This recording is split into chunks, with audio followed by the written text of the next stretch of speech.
11% का interest rate इस वक्त स्टैटिक है। 2-3 रिव्यूज़ गुजर चुके हैं और अगले रिव्यू में भी यही तवक्को की जा रही है इन मौजूदा हालात को देखते हुए कि ये स्टैटिक ही रहेगा।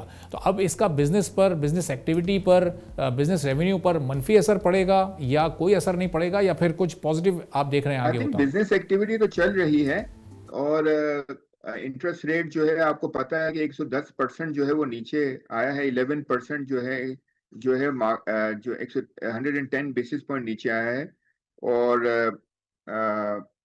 माशाल्लाह से एक अच्छी डेवलपमेंट हुई है। 11%, 22% से हम 11% पे आज खड़े हैं और it is right that inflation is very low.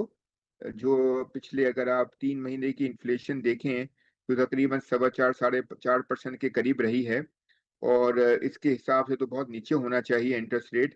लेकिन द प्रॉब्लम इज दैट कि अभी फ्लड की वजह से जो है वो थोड़े से सिचुएशन थोड़ी सी अलार्मिंग है और थोड़ा सा हमें देखने की ज़रूरत है कि कहीं सप्लाई शॉक्स तो नहीं जो कि हो रहे हैं और रॉ मटेरियल की कमी और थोड़ा सा जो है वो इश्यूज होना शुरू होंगे जिसकी वजह से हमें इंपोर्ट करना पड़ेगा और एग्रीकल्चर आउटपुट जो है उसमें थोड़ी सी कमी हो सकती है।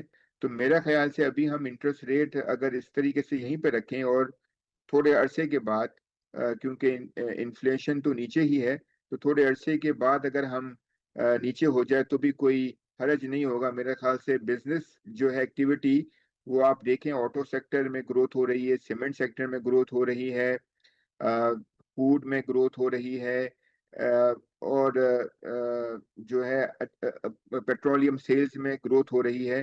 तो अगर आप अक्रॉस द बोर्ड देखें तो थोड़ी सी मैन्युफैक्चरिंग जो है वो सेक्टर में तेजी आ रही है और बैंकिंग सेक्टर और वो तो उसने तो पहले ही ग्रोथ किया था, ईएनपी सेक्टर ने भी ग्रोथ किया था। तो अब मैन्युफैक्चरिंग सेक्टर में आहिस्ता आहिस्ता ग्रेजुअली ग्रोथ आ रही है और मुझे लगता है कि हम अगर इस मर्तबा नहीं, 1-2 महीने के बाद भी, अगर 2 महीने के बाद भी अगर हो जाएगा कम, तो मेरा ख्याल से कोई प्रॉब्लम नहीं होना चाहिए।